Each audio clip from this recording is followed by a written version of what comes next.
Hello guys, welcome back dito sa ating YouTube channel. Okay, so may mga nagtatanong naman, okay, na paano naman daw kung nakalimutan nila yung username and password nila. Okay, so syempre sobrang tagal na din na hindi nagagamit yung kanilang mga Globe at Home prepaid wifi. Kasi 'di ba, pagka bago, makita nyo naman dyan kung ano yung model nya.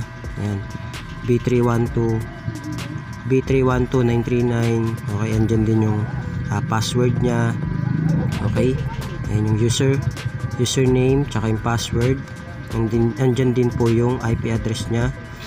Okay, so ngayon mga boss, ituturo ko sa inyo kung halimbawa nakalimutan nyo na yung username and password ng inyong mga Globe at Home prepaid wifi. Okay, ngayong 2023 ito. So working pa rin naman po ito hanggang ngayon. So bibilisan lang po natin. Okay, so kapag halimbawa hindi nyo na po alam kung ano po yung username and password nya, nakalimutan nyo, hindi nyo po nabackupan, so ang gagawin nyo lang po, i-reset nyo lang po siya. Okay, so paano po ba i-reset si Globe at Home prepaid wifi? So ganito lang po, punta po kayo sa likod at kung makikita nyo po, may nakasulat dyan na reset.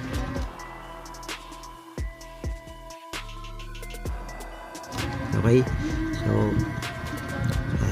titingnan natin kung makikita nyo. Iilawan natin mga boss. Yan, may makikita kayo dyang reset. Sorry, ayan o, reset. Yan, yung bilog na yan, nakikita nyo yung bilog yan guys. Yan, yung kulay itim na yan. Yan, yan yung i-click nyo. Okay, pipindutin nyo yan siguro mga 5 to 10 seconds or mahigit pa para mag-reset yung inyong Globe Pocket Wi-Fi. So babalik ulit siya sa umpisa at ilalagay nyo ulit yung kanyang password. Okay, yan username.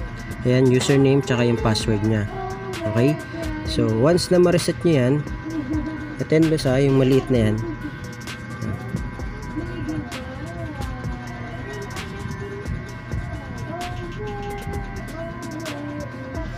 So nakita nyo yung maliit na yan guys, ito.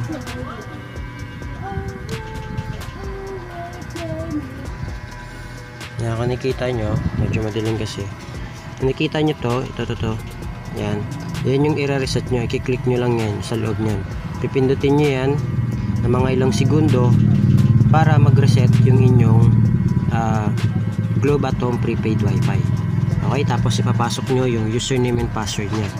So ganun lang po kadali yan para ma-reset nyo po yung Globe at Home prepaid wifi nyo. So ang gagawin nyo, pag na-reset nyo na po siya, buksan nyo po yung wifi nyo, connect po kayo sa pangalan ng inyong Globe at Home prepaid wifi. Okay, at ilagay nyo yung username and password nya na makikita nyo sa likuran. Okay, tapos meron tayong video tutorial kung paano mag-change ng username and password.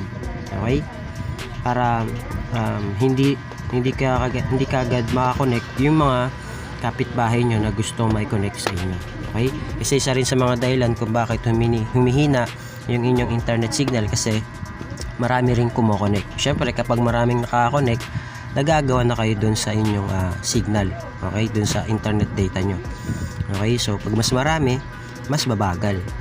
Okay, so ngayon mga boss, paki-feedback kung working po sa inyo itong video tutorial natin. So re-reset nyo lang po, napakadali lang po nyan. Hindi niyo na po kailangan gumastos, kayo na po mismo. Nakatipid ba kayo, may natutunan pa po kayo. Okay, so kung gusto niyo ng tutorial kung paano mag-change naman ng username and password sa inyong mga Globe at Home prepaid wifi, may video tutorial po tayo nyan. Okay, so yun lang. Thank you, God bless, see you on my next video.